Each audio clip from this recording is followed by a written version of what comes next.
الرحمن الرحیم، سن سکو تو سنو میں خوش آمدید۔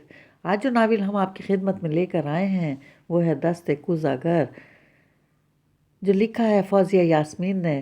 کس نمبر 57 کے ساتھ آپ کی خدمت میں حاضر ہیں۔ ہمارے چینل کو سبسکرائب کریں اور بیل آئیکن کو پریس کرنا مت بھولیے گا۔ دوستوں کے ساتھ شیئر کریں اور لائک کریں، شکریہ۔ زوبیہ نے بڑی مشکل سے اپنے اندر ہمت جمع کی تھی۔ سب کرنے کے باوجود وہ کبھی خواب میں کرنے کا نہیں سوچ سکتی تھی۔ 12 بجے خرم اسے پک کرنے والا تھا، لیکن زوبی نے اسے گھر کے گیٹ پر آنے کے بجائے گھر سے کافی دور گلی کے نکڑ پر گاڑی میں بیٹھ کر اس کا انتظار کرنے کو کہا تھا۔ صبح وہ اپنے معمول کے مطابق نیچے اتر کر آئی تھی اور ناشتے کی میز پر غیر معمولی انداز میں ہلکی پھلکی بات چیت کرتی رہی تھی، جس کو بلال اختر اور عائشہ اختر دونوں نے ہی محسوس کیا تھا۔ وہ دونوں اس طرح اس کی گفتگو میں حصہ لینے پر کچھ چونک سے گئے تھے۔ عائشہ اختر تو دل ہی دل میں خوش ہو گئی تھی۔ اس سے آگے انہوں نے کچھ نہیں سوچا سوائے اس کے کہ آج زوبیہ کافی نارمل لگ رہی ہے، جبکہ بلال اختر نے اس کے چہرے کو بغور دیکھتے ہوئے اس تبدیلی کی وجہ کھوجنے کی کوشش کی، اور جب ناکام ہو گئے تو اندازہ لگاتے ہوئے سوچنے لگے، پھر تم نے اپنی یونیورسٹی میں ایڈمیشن لینے کے متعلق کیا فیصلہ کیا؟ زوبیہ چند لمحوں کے لیے سٹ پٹا گئی۔ وہ اس سوال کے لیے بالکل تیار نہیں تھی، لیکن کیونکہ اسے آج اپنے آپ کو ہر حال میں بالکل ٹھیک ظاہر کرنا تھا، اس لیے فوراً خود کو سنبھالتے ہوئے خود اعتمادی سے کہنے کی کوشش کرنے لگی، میں سوچ رہی ہوں ایڈمیشن لے لوں۔ بلال اختر اور عائشہ اختر ایک ساتھ چونکے۔ پہلے ان دونوں نے زوبیہ کو حیرانی سے دیکھا، پھر ایک دوسرے کو دیکھنے لگے۔ زوبیہ ان کی کیفیت بخوبی سمجھ رہی تھی، تبھی ہونٹوں پر زبان پھیرتے ہوئے کہنے لگی، اصل میں اس گھر میں شفٹ ہونے کے بعد سے میں بور ہونے لگی ہوں۔ آج میری صبح 4 بجے آنکھ کھل گئی اور اس کے بعد سے نیند ہی نہیں آئی۔ سوچا کچھ پڑھنے بیٹھ جاؤں تو نیند اچھی آ جائے گی، مگر آپ کو تو معلوم ہے مجھے افسانے اور ناول پڑھنے کا شوق نہیں، اخبار سے بھی مجھے کوئی دلچسپی نہیں۔ اس وقت احساس ہوا کہ اگر کورس کی ہی کتابیں ہوں تو وقت کتنا اچھا گزر جاتا۔ بھلا پڑھائی سے اچھی اور کارآمد مصروفیت کوئی ہو سکتی ہے؟ زوبیہ کی گفتگو پر عائشہ اختر خوشی سے پھولی نہیں سما رہی تھی، البتہ بلال اختر صرف سنجیدگی سے اسے دیکھ رہے تھے۔ ہاں ہاں زوبی، بھلا پڑھائی سے اچھی مصروفیت اور کیا ہو سکتی ہے؟ گھر کی تبدیلی واقعی تمہارے لیے خوشگوار رہی ہے۔ عائشہ اختر نے پہلی بار بلال اختر کے سامنے اتنے واضح طور پر اعتراف کیا، مگر بلال اختر ان کی طرف متوجہ ہی نہیں تھے۔ وہ بدستور زوبیہ کو بغور دیکھ رہے تھے، جو ان کی نظروں سے گھبرانے کے باوجود بظاہر اعتماد سے بیٹھی تھی۔ جی ماما، یہ تو آپ ٹھیک کہہ رہی ہیں، گھر کی تبدیلی خوشگوار تو ثابت ہوئی ہے، بلکہ مجھے لگتا ہے میں جب سے شفٹ ہوئی ہوں میں نے اپنی الماریوں کی سیٹنگ ٹھیک طرح سے نہیں کی۔ میں سوچ رہی ہوں آج اپنی الماریاں ٹھیک کر لوں۔ زوبیہ آہستہ آہستہ موضوع کی طرف آنے لگی۔ آج رہنے دو، صبح 4 بجے سے اٹھی ہوئی ہو، جلدی تھک جاؤ گی، پھر کسی دن کر لینا۔ عائشہ اختر کے لہجے میں ممتا بھری تھی۔ زوبیہ نے تشکر بھری نظروں سے اپنی ماں کو دیکھا، جس نے عین وہی بات کہی تھی جس کی زوبیہ کو خواہش تھی۔ وہ اپنے کمرے میں الماریاں اور درازوں کا سارا سامان نکال کر پھیلا رہنے والی تھی اور 12 بجے کے قریب عائشہ اختر سے جا کر کہنے والی تھی کہ میں بہت تھک گئی ہوں، مجھے کھانے پر جگایا نہ جائے، میں سونے لیٹ رہی ہوں۔ عائشہ اختر ان معاملوں میں خاصی اصول پسند تھیں۔ وہ زوبیہ کو کوئی سینڈوچ وغیرہ کھلا کر سونے بھیج دیتی اور تب تک نہیں جگاتی جب تک زوبیہ خود نہیں اٹھتی، چاہے 6 بج جائیں چاہے 7، بشرطے کہ اس کی طبیعت ٹھیک ہو۔ چنانچہ اپنی طبیعت کی طرف سے انہیں اس نے صبح ہی صبح اطمینان دلا دیا تھا۔ البتہ بلال اختر کی سنجیدگی سے تھوڑا فکر مند کر رہی تھی، کہیں وہ انہیں مطمئن کرنے کی کوشش میں کچھ زیادہ نہیں کہہ گئی جس سے فائدہ ہونے کے بجائے الٹا نقصان ہو گیا ہو اور اس کی باتوں سے مشکوک ہی ہو گئے ہوں۔ جو بھی تھا وہ ان سے براہ راست پوچھ تو نہیں سکتی تھی، اور اندازے اس کے اتنے اچھے تھے نہیں کہ وہ محض چہرے سے ان کے ذہن تک رسائی حاصل کر لیتی۔ لہٰذا ان کے دیکھنے کی پرواہ کیے بغیر اپنے پلان پر عمل کرتے ہوئے کہنے لگی، ماما اب میں نے مائنڈ سیٹ کر لیا ہے، بلکہ کلپ بورڈ سے چیزیں بھی نکالنی ہیں۔ زوبیہ منمناتے ہوئے بولی، اور اس سے پہلے کہ عائشہ اختر کچھ کہتی وہ اٹھتے ہوئے تھوڑے خوش آمدی انداز میں بولی، میں نہیں تھکوں گی، اور اگر تھک گئی تو سو جاؤں گی، جتنا بھی کام باقی ہے ہوگا سب ویسے کا ویسا چھوڑ دوں گی۔ زوبیہ کی بات پر عائشہ اختر رضامندی دینے والے انداز میں مسکرا دیں تو تیزی سے اپنے زینے کی طرف بڑھ گئی، مگر ابھی اس نے سیڑھی پر قدم رکھا تھا کہ اسے لگا جیسے بلال اختر عائشہ اختر سے کچھ کہہ رہے ہیں۔ غیر ارادی طور پر رک کر ان کی باتیں سننے کی کوشش کرنے لگی۔ اپنا نام تو اس نے واضح طور پر سنا، مگر انہوں نے کیا کہا وہ اس کی سمجھ میں نہ آیا۔ ان کی بات کے جواب میں عائشہ اختر عجیب حیرت کرنے والے انداز میں کچھ بولیں، لیکن ان کے الفاظ بھی وہ نہ سن سکی۔ دل تو چاہا واپس پلٹ کر اور تھوڑا قریب جا کر اس بات سن لے، مگر وہ دل پر جبر کرتی اپنے کمرے میں آ گئی۔ کم از کم آج کے دن وہ ایسی کوئی حرکت نہیں کرنا چاہتی تھی کہ پکڑے جانے پر وہ دونوں اس پر غصہ ہو جاتے۔ کمرے میں آ کر اس نے ارادے کے مطابق الماری کے 6 پٹ کھول کر سارے کپڑے نکال کر بستر پر ڈھیر کر دیے۔ اسے یقین تھا کہ اگر اس وقت عائشہ اختر اس کے کمرے میں آ گئیں تو سارے کپڑے ایک ساتھ نکال کر پھیلانے پر ضرور اعتراض کریں گی، اور وہ یہی چاہتی تھی کہ اگر وہ آئیں تو اتنا پھیلاوا دیکھ کر اسے کئی گھنٹے کے لیے مصروف سمجھ کر ڈسٹرب نہ کریں۔ یہ اور بات تھی کہ وہ 2 گھنٹے بعد اس کے کمرے میں آتی تھی۔ تب تک اس نے صرف ایک ہی پٹ میں کپڑے وغیرہ رکھے تھے، جبکہ باقی سارا سامان جوں کا توں پڑا تھا۔ یہ کیا زوبیہ، پہلے ایک کبرڈ ٹھیک کر لیتی پھر دوسرا پھیلاتی۔ انہوں نے پورے کمرے کو بے ترتیب دیکھ کر الجھن بھری نظر اس پر ڈالی۔ ماما، اس طرح تو جس خانے میں جو چیز رکھی ہے میں اسے واپس وہیں رکھ دوں گی، جبکہ مجھے ساری چیزیں اسی طرح رکھنی ہیں کہ فینسی کپڑے ایک طرف ہوں، کیجول کپڑے ایک جانب ہوں۔ زوبیہ نے سوچا سمجھا جواب دیا تو وہ گہرا سانس کھینچتے ہوئے وہ کہنے لگیں، اچھا میں ذرا مسز مجید کے گھر جا رہی ہوں، وہاں سے پھر میں شاپنگ پر جاؤں گی، مجھے کافی دیر ہو جائے گی، تم لنچ کر لینا۔ زوبیہ الماری میں سے سر نکال کر حیرانی سے انہیں دیکھنے لگی۔ اسے پہلے سے اگر ان کے اس پروگرام کا پتہ ہوتا تو اسے یہ سب کرنے کی ضرورت ہی نہیں تھی۔ ایسا لگا تھا جیسے کوئی بوجھ اس کے سر سے سرک گیا ہو، اور وہ پرسکون انداز میں کہنے لگی، ماما میرا کھانے کا کوئی موڈ نہیں، آپ سب ملازموں کو کہہ دیں کہ مجھے کوئی تنگ نہ کرے، میں بس یہ تھوڑے سے کپڑے رکھ کر سونے لیٹ رہی ہوں۔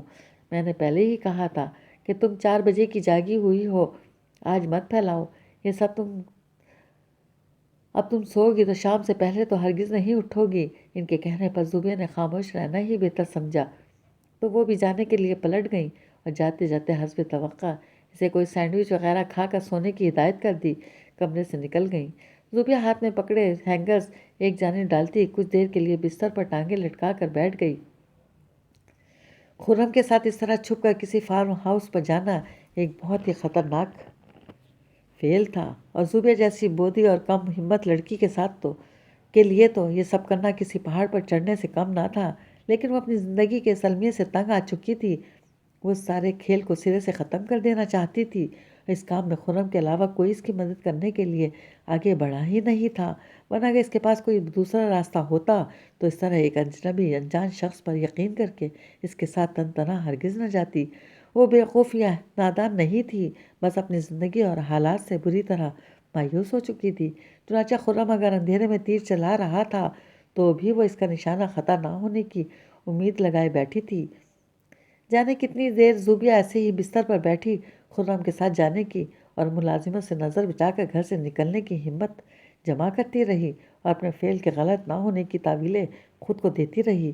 پھر آخر وہ بستر سے ایسے اٹھی جیسے پورے عزم کے ساتھ آگے بڑھنے کا ارادہ ہو، مگر تبھی اس کے برابر میں رکھا ایک سوٹ جسے وہ ہینگر کرنا بھول گئی تھی عائشہ اختر کے آنے پر بستر پر ہی رکھ دیا تھا، پھسل کر زمین پر گر گیا۔ زوبیہ کا آگے بڑھتا قدم رک گیا۔ اس نے جھک کر سوٹ زمین سے اٹھایا اور جیسے ہی سیدھی ہوئی چھٹک گئی۔ اسے اپنا خون رگوں میں منجمد ہوتا محسوس ہوا۔ اس کی سمجھ میں نہیں آیا کہ جھک کر جوڑا اٹھاتے وقت اسے وہم ہوا تھا یا واقعی اس کے بستر کے نیچے کوئی ہے۔ اسے اپنے پورے وجود پر چھوٹی چھوٹی چونٹیاں رینگتی محسوس ہوئیں۔ ایک خوف اسے اپنی ریڑھ کی ہڈی میں سرایت کرتا لگا۔ ہاتھ میں پکڑے جوڑے پر اس کی گرفت تکلیف دہ حد تک سخت ہو گئی۔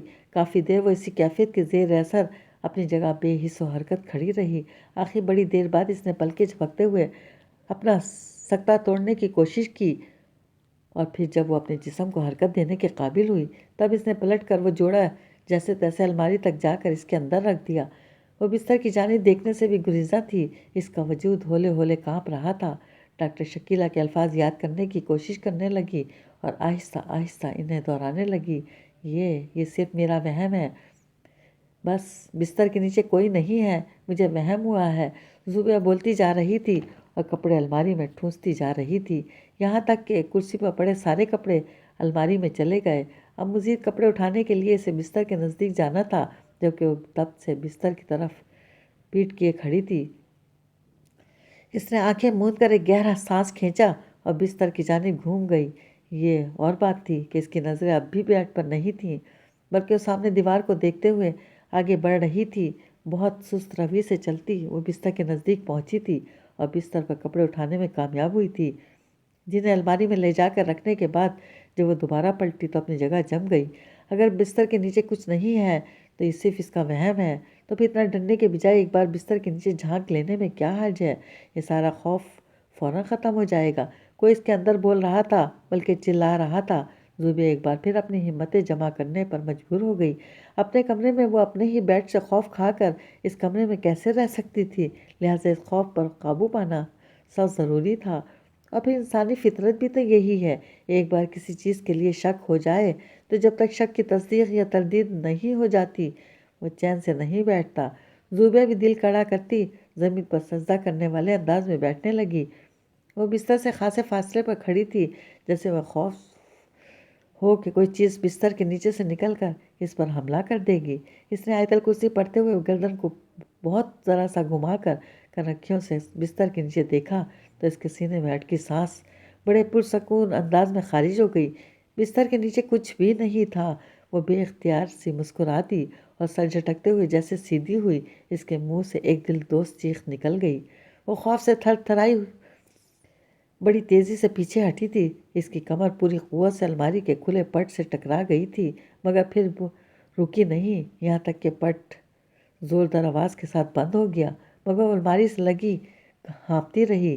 کیا ہوا بی بی؟ ملازمہ کی آواز پر زوبیہ نے گردن گھما کر دروازے کی طرف دیکھا۔ اس کی چیخ پر ملازمہ کے ساتھ ساتھ مالی تک دوڑا چلا آیا تھا۔ زوبیہ کے خوف سے گھگی بن گئی تھی۔ اس نے ایک ہراساں ملازمہ پر ڈال کر جب بستر کی طرف دوبارہ دیکھا تو بستر بالکل صاف تھا، سوائے ان کپڑوں کے وہاں اور کچھ نہیں تھا جو زوبیہ نے الماری میں سے نکال کر بستر پر ڈالے تھے۔ بی بی جی آپ ٹھیک تو ہیں نا؟ زوبیہ کو الماری سے خوف زدہ انداز میں چپکا دیکھ کر ملازمہ اس کے قریب چلی آئی۔ زوبیہ دونوں گھٹنے سینے سے لگائے اور دونوں بازو گھٹنوں کے گرد لپیٹے بالکل سمٹی ہوئی کسی شاک میں گری بیٹھی تھی۔ ملازمہ کے کندھا ہلانے پر وہ خالی خالی نظروں سے اسے دیکھنے لگی۔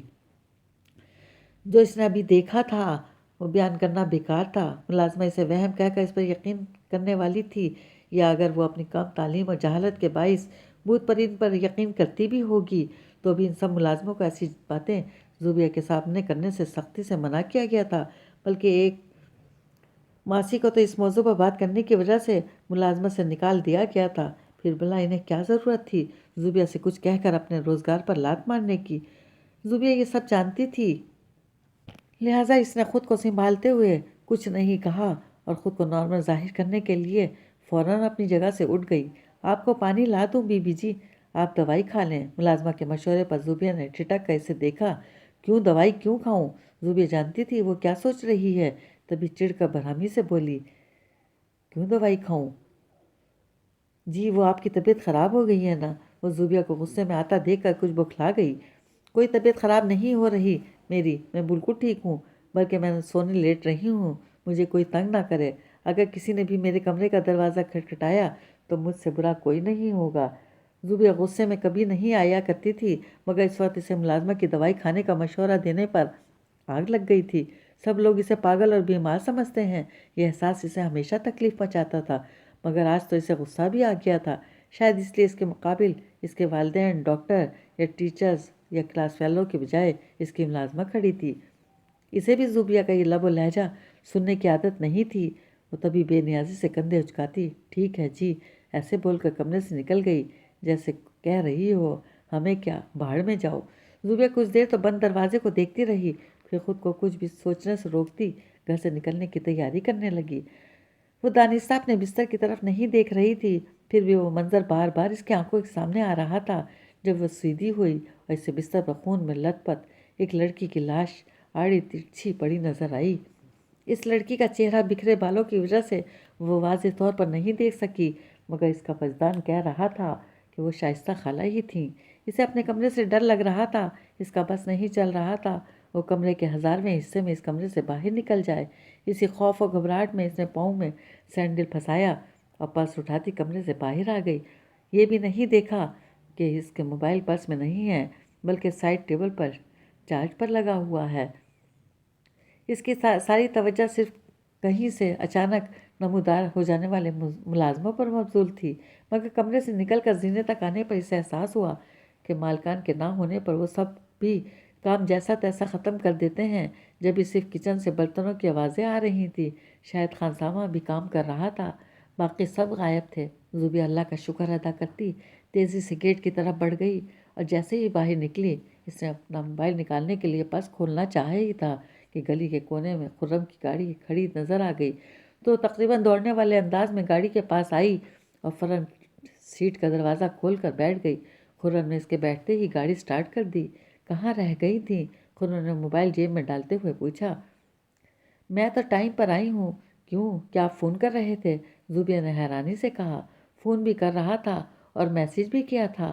12:30 بج رہے ہیں۔ جہاں ہمیں جانا ہے وہ جگہ بھی خاصی دور ہے، 4 گھنٹے تو صرف آنے جانے میں لگ جائیں گے۔ خرم نے گاڑی کی سپیڈ بڑھاتے ہوئے کہا۔ پھر تو ہمیں اور جلدی نکلنا چاہیے تھا، اب تو واپسی میں شام ہو جائے گی۔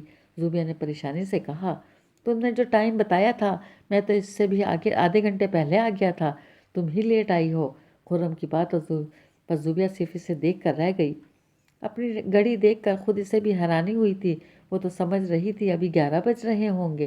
اس کے خیال میں تو وہ بھی جلدی وقت سے پہلے نکل آئی تھی۔ پھر یہ 1.5 گھنٹہ بیچ میں کہاں گزر گیا؟ شاید الماری ٹھیک کرنے میں۔ اسے ٹائم کا اندازہ نہیں ہوا۔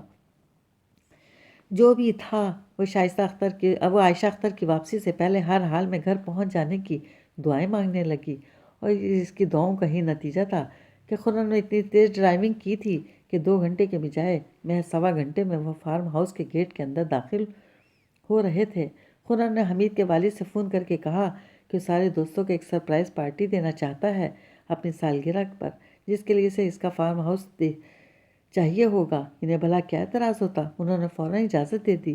وہ خرم کی پوری فیملی کو جانتے تھے۔ خرم بھی ان کی طرح خاندانی رئیس تھا اور انہیں بیٹے کے ایسے دوست بہت پسند تھے جو ان کے سرکل میں اونچی شان و شوکت رکھتے ہوں۔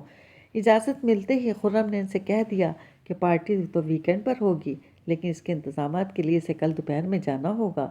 حمید کے والد نے اسی وقت اپنے فارم ہاؤس کے گارڈ وغیرہ کو فون کر دیا کہ خرم آئے تو کوئی اسے پریشان نہ کرے، بلکہ اسے جس چیز کی ضرورت ہو مہیا کر دی جائے۔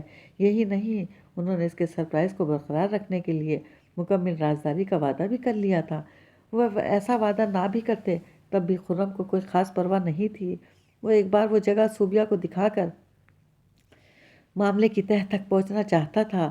آگے اس کے بارے میں کوئی کیا سوچ رہا ہے اس سے اسے کوئی فرق نہیں پڑتا تھا۔ اس نے تو یہ بھی نہیں سوچا تھا کہ جب وہ لڑکی کو لے کر فارم ہاؤس پہنچے گا تو وہاں موجود گارڈ وغیرہ اس کے کردار کی طرف سے مشکوک ہو جائیں گے، اور وہ اس بات کی شکایت حمید کے والد سے بھی کر سکتے ہیں۔ تب وہ اس کے بارے میں کیا سوچیں گے؟ یا پھر ویکینڈ پر جب کوئی پارٹی نہیں رکھے گا تب وہ اس کی غلط بیانی پر اس سے بدگمان ہو جائیں گے۔ اتنا سوچنے کی اس نے زحمت ہی نہیں کی تھی۔ اسے تو بس ایک ہی خیال تھا کہ اگر حمید کے والد کے فارم ہاؤس سے کوئی لاش برآمد ہو گئی تو اس وقت پولیس کو فون کر دے گا، بلکہ فرقان حسن کے دوست جو SHO ہیں انہیں بلا لے گا۔ کہیں ایسا نہ ہو حمید کے والد اپنا اثر و رسوخ استعمال کر کے اس کیس کو حل ہونے سے پہلے ہی دبا دیں۔ گاڑی ایک جگہ پارک کر کے وہ زوبیہ کو لے کر فارم ہاؤس کے پچھلے حصے کی جانب چلا گیا۔ وہ جگہ ریسٹ ہاؤس کے پچھلی طرف ہونے کے باعث زیادہ تر ویران سی تھی اور فارم ہاؤس جتنی شاندار نہیں تھی۔ زمین پر جگہ جگہ گھاس میں بھی موجود نہیں تھی، اور پھر وہیں پچھلی طرف ایک بہت بڑا اسٹور موجود تھا جہاں فارم ہاؤس کی مرمت اور تعمیر کا مختلف سامان ڈھیر کی صورت میں جمع تھا۔ کچھ سامان کمرے کے باہر بھی موجود تھا جس میں زیادہ تر چیزیں باغبانی سے متعلق تھیں۔ اس احاطے میں قدم رکھتے ہی زوبیہ کے پاؤں اپنی جگہ جم گئے۔ اس کے سامنے عین وہی منظر تھا جس کی منظر کشی اس نے اس بہترین انداز میں کی تھی کہ خرم کی آنکھوں کے سامنے پورا منظر زندہ کر دیا تھا۔ ایک بڑا سا درخت جس کے آس پاس کی پوری زمین کچی تھی، درخت کے نیچے فارم ہاؤس کی طویل دیوار تھی جس پر لائٹ گرین کلر ہوا تھا، اور اس دیوار کے اوپر وہی لائٹ گرین کلر کی گرل جو فارم ہاؤس کی دیوار کو اونچا کر کے محفوظ کرنے کے لیے لگائی گئی تھی۔ زوبیہ مشینی انداز میں چلتی اس درخت کے پاس آ رکی۔ اس کی نظریں زمین پر ایک جگہ گڑی ہوئی تھی، جبکہ اس کے چہرے پر خوف اور بے چینی کے آثار نمایاں تھے۔ وہ انگلی سے زمین کے ایک حصے کی طرف اشارہ کرتے ہوئے کچھ کہنے کی کوشش کرنے لگی، مگر اس کی زبان اس کا ساتھ نہیں دے رہی تھی۔ خرم جانتا تھا وہ کیا کہنا چاہ رہی تھی، مگر اس کی سمجھ میں نہیں آ رہا تھا کہ اسے کیا کرنا چاہیے۔ اس نے ایک نظر چاروں طرف پھیلے سناٹے پر ڈالی اور اسٹور کے باہر رکھے باغبانی کے سامان میں سے ایک کدال اٹھا کر اس جگہ کی کھدائی شروع کر دی۔ اسے یقین تھا فارم ہاؤس کا کوئی بھی ملازم اس کی جاسوسی کرنے اس کے پیچھے نہیں آئے گا، کیونکہ وہ لوگ خرم کو جانتے تھے۔ وہ یہاں بہت بار حمید کے ساتھ آ چکا تھا، پھر بھی اگر کوئی آ جاتا تو اسے بآسانی مطمئن کر سکتا تھا۔ یہ کہہ کر کہ پارٹی والے دن وہ حمید کے ساتھ ایک گیم کھیلنے والے ہیں جس کے لیے گڑھا کھودنا ضروری ہے، اور پھر حمید کے والد نے خود فون کر کے تاکید کی تھی کہ اسے کوئی پریشان نہ کرے۔ چنانچہ ایسی مداخلت کا کوئی امکان نہیں تھا۔ زوبیہ دھڑکتے دل کے ساتھ خرم کو زمین کھودتا دیکھتی رہی، اور اس میں اتنی ہمت نہیں تھی کہ اس کی مدد ہی کر دیتی، بلکہ اس کی ٹانگوں میں تو کھڑے ہونے کی سکت بھی نہیں رہی تھی، تو وہ وہیں دو زانوں بیٹھ گئی۔ اس پر ایک عجیب سا خوف طاری تھا۔ جیسے ہی خرم کدال سے زمین پر چوٹ مارتا اس کا دل ٹھہر سا جاتا۔ ہر بار اسے لگتا کہ اب کے بار کدال کے ساتھ کوئی کپڑا بھی کھینچتا ہوا باہر آ جائے گا۔ حالانکہ شائستہ خالہ کی موت کو ایک زمانہ ہو گیا تھا، اب تک تو ان کے کپڑے گل سڑ گئے ہوں گے، مگر 1 گھنٹہ گزر گیا۔ خرم زمین کھودتے کھودتے ہانپنے لگا۔ اس نے اچھا خاصا گہرا گڑھا کھود لیا تھا اور بالآخر جھنجھلائے ہوئے انداز میں گڑھے سے باہر نکل آیا کہ کدال ایک جانب غصے سے اچھال کر وہ زمین پر گرنے والے انداز میں بیٹھ کر گہرے گہرے سانس کھینچنے لگا۔ بیزاری اور کوفت اس کے چہرے سے عیاں تھی۔ زوبیہ کچھ شرمندہ سی انداز میں اسے دیکھنے لگی۔ خرم کی جھنجھلاہٹ اس بات کا ثبوت تھی کہ وہ اس کی بات پر یقین کر کے سخت پچھتا رہا ہے، جبکہ زوبیہ کو لگ رہا تھا اگر وہ مزید کھدائی کرے تو یقیناً شائستہ خالہ کی لاش برآمد ہو جائے گی۔ اسے 100% یقین تھا وہ لاش یہی ہے۔ وہ اس جگہ کبھی نہیں آئی تھی، لیکن وہ اس جگہ کو دیکھ چکی تھی، جس سے صاف ظاہر تھا کہ وہ لاش یہیں دفن ہے۔ وہ کچھ دیر خرم کے بولنے کا انتظار کرتی رہی، پھر ہمت کر کے خود ہی گڑھے کی طرف بڑھنے لگی۔ خرم کا سانس اب قدرے بہتر ہو گیا تھا۔ زوبیہ کو کدال اٹھاتا دیکھ کر وہ لب بھینچے اسے دیکھے گیا۔ دل تو چاہا اسے لتاڑ کر رکھ دے، مگر اسے زوبیہ سے زیادہ اپنے آپ پر غصہ آ رہا تھا، جو ایک پاگل کی بات پر اتنی دور چلا آیا اور آ کر اس کے فارم ہاؤس کی کھدائی کرنے بیٹھ گیا۔ اپنی بیوقوفی پر اسے اپنے آپ سے خجالت ہو رہی تھی، جس پر سوائے دل ہی دل میں تل ملانے کے اور کچھ نہیں کر سکتا تھا۔ زوبیہ نے کدال اٹھا کر زمین پر مارنی چاہی، مگر وہ اتنی وزنی تھی کہ زوبیہ پوری قوت استعمال کرنے کے باوجود اسے مار نہ سکی اور صرف لڑکھڑا کر رہ گئی۔ گڑھا کھودنا تو دور کی بات تھی، خرم کے لبوں پر طنزیہ مسکراہٹ دوڑ گئی۔ کچھ دیر تو وہ اس کا ناڑی پن دیکھتا رہا اور پھر بنا کر کھڑا ہو گیا۔ زوبیہ، یہاں کوئی لاش واش نہیں ہے، چلو واپس چلتے ہیں، بہت دیر ہو گئی ہے، مجھے یقین ہے وہ لاش یہی ہے اگر ہم۔ زوبیہ مرمرائی مگر خرم پھٹ پڑا۔ Shut up!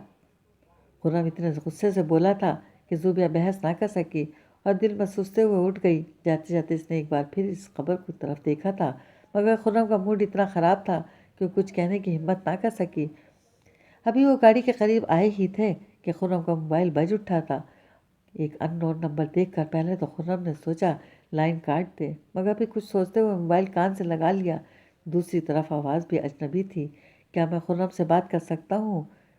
خرم اسپیکنگ۔ خرم بولا، میں زوبیہ کا والد بول رہا ہوں، زوبیہ سے میری بات کراؤ۔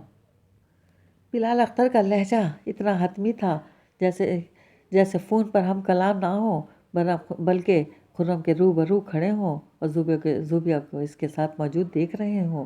خرم نے کچھ چونک کر زوبیہ کو دیکھا۔ اسے معلوم تھا زوبیہ گھر میں بتائے بغیر اس کے ساتھ آئی تھی۔ پھر انہیں کیسے پتہ چلا کہ زوبیہ اس وقت کہاں اور کس کے ساتھ ہے؟ دوسرے یہ کہ ان کے پاس خرم کا نمبر ہونا اس بات کی دلیل تھا کہ وہ ہوا میں تیر نہیں چلا رہے، بلکہ انہیں یقین ہے کہ وہ وہیں ہے۔ ہیلو خرم، میں نے کہا میری زوبیہ سے بات کراؤ فوراً۔ ان کا برہم سا لہجہ خرم کی سماعت سے ٹکرایا تو اس نے بغیر کسی تعامل کے زوبیہ کی طرف موبائل بڑھا دیا۔ اسے بھلا اس سارے جھمیلے میں پڑنے کی کیا ضرورت تھی؟ وہ اگر جانتے تھے کہ زوبیہ اس کے ساتھ ہے، اسے خواہ مخواہ کا جھوٹ بول کر خود کو ہلکا نہیں کرنا چاہیے تھا۔ یہ سب زوبیہ کا درد سر تھا، لہٰذا اس نے اسے ہی نمٹنے کو دے دیا۔ زوبیہ اس کے موبائل دینے پر استفہامیہ نظروں سے اسے دیکھنے لگی۔ تمہارے فادر کا فون ہے، خرم نے نہایت دھیمی آواز میں کہا، مگر زوبیہ کی سماعت پر جیسے کوئی بم پھٹا ہو۔ ایسا دھماکہ ہوا، وہ آنکھیں پھاڑ کر خرم کو ایسے دیکھنے لگی جیسے اس کی دماغی حالت پر شک ہو رہا ہو۔ بات کرو نا، ویٹ کر رہے ہیں۔ تمہارا دماغ تو ٹھیک ہے؟ زوبیہ بھدک کر پیچھے ہٹ گئی۔ وہ اتنی دھیمی آواز میں بولی تھی کہ خرم بمشکل سن پایا۔ پھر بھی اس نے موبائل کے اسپیکر پر انگلی رکھ دی اور رسانیت سے کہنے لگا، انہیں پتہ ہے تم میرے ساتھ ہو، اب چھپانے کا کوئی فائدہ نہیں، بات کر لو، ان کی ٹینشن دور ہو جائے گی۔ مگر انہیں کیسے پتہ چل سکتا ہے؟ تم فون بند کر دو، بلکہ ان سے پوچھو کہ انہوں نے تمہیں کیوں فون کیا اور ان کے پاس تمہارا نمبر کہاں سے آیا؟ زوبیہ بری طرح ہکلاتے ہوئے ہراساں انداز میں بولی، یہ سب سوال تم خود کر لو۔ خرم بیزاری سے بولا، موبائل کان سے ہٹانے کے باوجود اسے بلال اختر کا مسلسل ہیلو ہیلو کرنا صاف سنائی دے رہا تھا۔ خرم کی بات پر زوبیہ خوفزدہ نظریں موبائل کو دیکھتے ہوئے سر زور زور سے نفی میں ہلانے لگی۔ خرم اس صورتحال پر تب کر رہ گیا۔ اس نے بلال اختر سے بات کرنے کے بجائے موبائل آف کر دیا اور نہایت غصے سے گاڑی کا دروازہ کھولتا گاڑی میں بیٹھ گیا۔ زوبیہ نے اس کے تیور دیکھ کر جلدی سے اس کی تقلید کی، پھر سارے راستے اسے نہایت رش ڈرائیونگ کرتا دیکھ کر بھی خاموش بیٹھی رہی۔ ایک طرح سے وہ یہاں موجود ہو کر بھی یہاں موجود نہیں تھی۔ اس کا ذہن مسلسل بلال اختر کے فون کے متعلق سوچ رہا تھا۔ انہیں بھلا کیسے پتہ چل گیا؟ اور اگر پتہ چل ہی گیا ہے تو اب گھر پہنچ کر اسے کیا کرنا ہوگا؟ وہ کیسے انہیں سمجھائے گی؟ سوچ سوچ کر اس کا دل ڈوبا جا رہا تھا۔ اس کی ہر حرکت اس کی شدید نروس ہونے کا ظاہر کر رہی تھی۔ بری طرح ہاتھوں کی انگلیوں کو ایک دوسرے سے مسلنا، بار بار ٹھیک ٹھاک بندھے ہوئے بالوں کو کانوں کے پیچھے اڑسنا، ہونٹ چبانا اور آنکھوں میں آئی نمی کو پلکیں جھپکا کر پینے کی کوشش کرنا۔ خرم دیکھ رہا تھا، مگر اس کا تسلی دینے کا کوئی ارادہ نہیں تھا۔ ایک تو وہ اس کی بات پر یقین کر کے فارم ہاؤس جانے سے پچھتا رہا تھا، دوسری زوبیہ کے گھر والوں کے سب جان جانے پر وہ لوگ جس طرح اس کے اور زوبیہ کے بارے میں سوچ رہے ہوں گے، اس سے اسے شدید کوفت ہو رہی تھی۔ زوبیہ اگر بلال اختر سے بات کر لیتی تو شاید سوچ کر بلال اختر کے اپنے متعلق لگائے اندازوں کو جھٹک دیتا، مگر زوبیہ نے اس طرح منہ چھپا کر یہ ثابت کر دیا تھا کہ اس کا خرم کے ساتھ ہونا ایک بہت ہی معیوب حرکت تھی، جس پر بات کرنا اس سے بھی زیادہ شرمناک تھا۔ زوبیہ کا یہ انداز اس کی جھنجھلاہٹ میں اضافہ کر رہا تھا۔ آخر کافی دیر بعد اس نے منائے ہوئے لہجے میں کہا، تمہارے فادر نے تمہیں تمہارے موبائل پر فون کیوں نہیں کیا؟ تم کہیں بھی جاتی ہو اور کسی کے ساتھ بھی جاتی ہو، انہیں صرف تم سے باس پرس کرنی چاہیے، نہ کہ دوسرے لوگوں کو پریشان کیا جائے۔ اس کی بات پر زوبیہ الجھن بھری نظروں سے اسے دیکھ کر رہ گئی۔ تبھی خرم کچھ چونکتا ہوا بولا، تمہارا موبائل کہیں سائلنٹ پر تو نہیں ہے؟ تم میرا فون بھی اٹینڈ نہیں کر رہی تھی؟ اس کے پوچھنے پر زوبیہ نے پرس کھولتے ہوئے کہنے لگی، اس سے کوئی فرق نہیں پڑتا انہوں نے مجھے فون کیا یا نہیں، لیکن ان کے پاس تمہارا نمبر کیسے آ گیا اور انہیں کیسے پتہ چلا کہ میں تمہارے ساتھ ہوں؟ اب میں گھر جا کے ان سے کیا کہوں گی؟ زوبیہ موبائل تلاش کرتے ہوئے روندھی ہوئی آواز میں بول رہی تھی، میں تمہیں گھر سے دور اتار دیتا ہوں، اگر گھر کے پاس کوئی پارک وغیرہ ہے تم کہہ دینا میں واک کرنے گئی تھی۔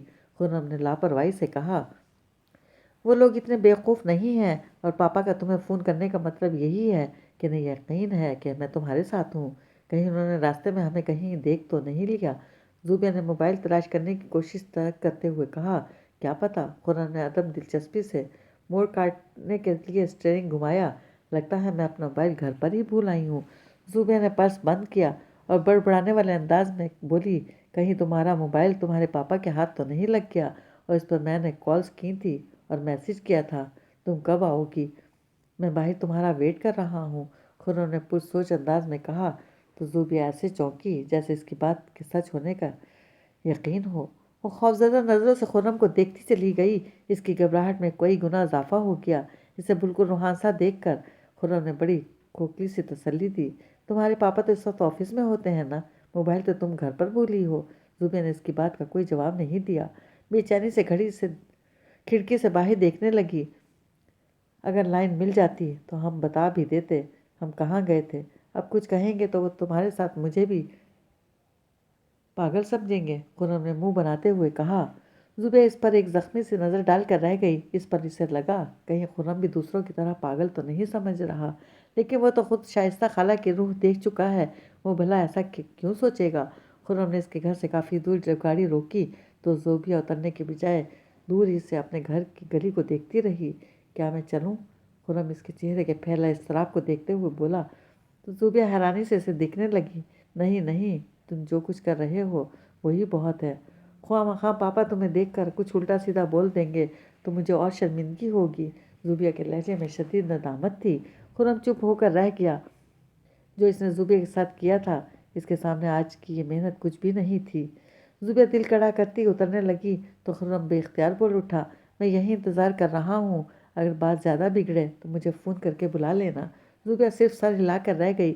اس نے یہ نہیں کہا اگر تمہیں بلا لیا تو بات زیادہ بگڑ جائے گی۔ وہ ماتھے پر آئے پسینے کو پونچھتی گھر کے گیٹ کے سامنے آ کھڑی ہوئی۔ گھر میں داخل ہونے کے لیے وہ پہلے ہی چابی لے کر نکلی تھی، لہٰذا گیٹ کھولنے پر اسے کوئی دقت نہیں ہوئی۔ اپنے گھر کے وسیع اور عریض لان میں کھڑے ہو کر وہ اندازہ نہیں لگا سکتی تھی کہ بلال اختر اور عائشہ اختر اس وقت گھر کے کس حصے میں موجود ہیں۔ زیادہ امکان یہی تھا کہ وہ دونوں نیچے لاؤنج میں ہوں گے، لہٰذا وہ سامنے والے دروازے سے داخل ہونے کے بجائے گھر کے پچھلے حصے کی طرف بڑھ گئی، جہاں سے وہ کچن کے دروازے سے آرام سے گھر میں داخل ہو سکتی تھی۔ 4:15 بج رہے تھے۔ کچن سے سارا کام سمیٹ کر ملازم کچن کی بتی بجھا کر اپنے کمرے میں چلے گئے ہوں گے۔ البتہ کچن کا دروازہ اس لیے کھلا چھوڑ گئے ہوں گے کہ 5:30 بجے بغیر کسی کو پریشان کیے وہ خود یہ دروازہ کھول کر کام پر واپس آ سکیں اور عائشہ اختر کو چائے وغیرہ دے سکیں۔ چنانچہ کچن کا دروازہ کھول کر وہ بڑے آرام سے اندر جا سکتی تھی۔ زوبیہ موقع کا فائدہ اٹھاتی جلدی سے کچن سے باہر نکلی اور زینے کی طرف بڑھ گئی۔ وہ کسی کی بھی نظر پڑنے سے پہلے اپنے کمرے میں داخل ہو جانا چاہتی تھی، اور آج تو قسمت بھی اس کا ساتھ دے رہی تھی۔ وہ زینے سے لے کر دروازے تک اسے کوئی بھی نظر نہ آیا، یہاں تک کہ وہ اپنے کمرے میں پہنچ گئی، مگر کمرے میں قدم رکھتے ہی اس کا اوپر کا سانس اوپر اور نیچے کا نیچے رہ گیا۔ بلال اختر اور عائشہ اختر دونوں اس کے کمرے میں موجود تھے۔ عائشہ اختر بستر پر ٹانگیں لٹکائے بیٹھی تھی، جبکہ بلال اختر اس کے سامنے ہاتھ میں موبائل پکڑے اس طرح کھڑے تھے جیسے ابھی ابھی کسی سے بات کر کے فارغ ہوئے ہوں اور اس کا لب و لباب عائشہ اختر کو سنا رہے ہوں۔ زوبیہ پر پہلے عائشہ اختر کی نظر پڑی۔ اس نے ان کے چہرے پر واضح طور پر اطمینان پھیلے دیکھا، اور وہاں تو عائشہ بلال اختر تک اپنی جگہ سے اٹھ کھڑی ہوئی تھی۔ زوبیہ کہاں تھی تم؟ عائشہ اختر نے بے قراری سے پوچھا، اور اس سے پہلے کہ وہ اس کی طرف بڑھتی بلال اختر بیچ میں آ گئے۔ تم ٹھیک تو ہو نا بیٹا؟ ان کے لہجے میں غیر معمولی محبت تھی۔ جی۔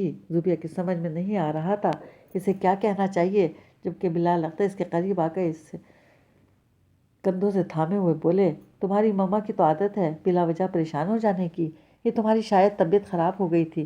ملازم نے گھبرا کر تمہاری مما کو فون کیا، انہیں گھر آ کر جب تم نہیں نظر آئیں تو انہوں نے مجھے فون کر دیا، اور میری حماقت دیکھو کہ میں بھی آفس سے اٹھ کر فوراً ہی آ گیا۔ تمہاری مما سے کہا بھی کہ اوپر چھت پر یا پیچھے سروینٹ کوارٹر کی چھت پر جا کر دیکھیں، تم فراغت کے ٹائم وہیں چلی جاتی ہو۔ میں بھی دوڑا گھر آ گیا۔ کسی چھت پر؟ کہاں چھت پر تھیں؟ بلال اختر بہت پچکارنے والے انداز میں بول رہے تھے۔ زوبیہ کی سمجھ میں نہیں آ رہا تھا کہ وہ اس کے ساتھ کیا کھیل کھیل رہے ہیں، جب انہیں پتہ ہے کہ وہ خرم کے ساتھ تھی۔ اپنے کمرے میں بھی وہ سینڈل پہنے اور پرس لٹکائے داخل ہوئی ہے، صاف ظاہر ہو رہا ہے وہ چھت پر نہیں تھی بلکہ باہر سے آ رہی ہے۔ پھر وہ اس طرح کیوں پیش آ رہے تھے؟ زوبیہ ان کی منطق کو نہیں سمجھی، البتہ تھوڑی پرسکون ہو گئی تھی کہ ان کے ممکنہ سوالوں سے بچ گئی ہے۔ اس کا سر خود بخود اسبات میں ہل گیا۔ دیکھا، میں نے پہلے ہی کہا تھا، مگر تم مانتی ہی نہیں ہو۔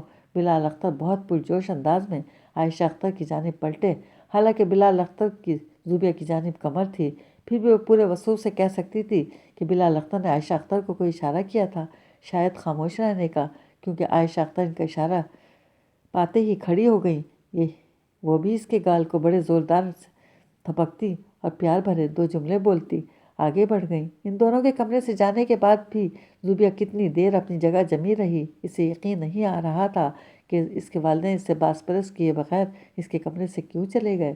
اگر انہوں نے خرم کو فون نہ کیا ہوتا تو وہ سمجھ لیتی کہ انہیں اس کا گھر سے باہر جانا پتہ ہی نہیں چلا، لیکن اب وہ ایسی کوئی تعبیر خود کو نہیں دے سکتی تھی جس سے بلال اختر اور عائشہ اختر کے رویے کی وضاحت ہو پاتی۔ ہر سوال جواب سے بچ جانے کے باوجود ایک الجھن میں مبتلا ہو گئی تھی جسے وہ دونوں ہی دور کر سکتے تھے، جبکہ ان سے کچھ پوچھنے کی حماقت نہیں کرنا چاہتی تھی۔ اچھا ہی تھا کہ یہ باب یہیں بند ہو گیا، اسے کیا ضرورت تھی کہ دبی ہوئی چنگاری کو ہوا دینے کی۔